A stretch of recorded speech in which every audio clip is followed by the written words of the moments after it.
Hello sa inyong lahat. Kamusta po kayo? Speak generously with wisdom. Magsalita ng may biyaya at karunungan.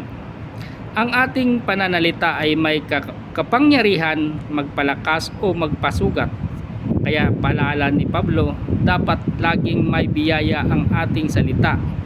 Mapagpatawad, mapag-encourage at may tamang tutuno.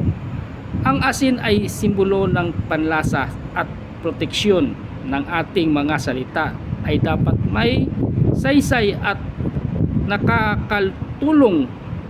Kapag ganito tayong magsalita, mas magiging bukas ang mga tao sa mensahe ni Lord Jesus Christ.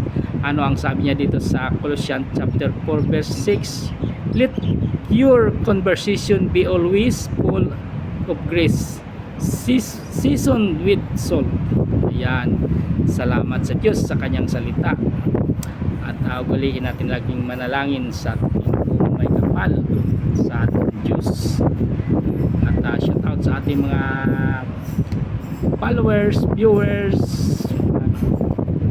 ibigan, lahat na. Shout out sa inyong lahat. Kamusta po kayo?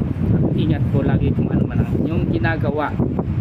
At follow and share and subscribe sa ating munting channel. Ayun, salamat.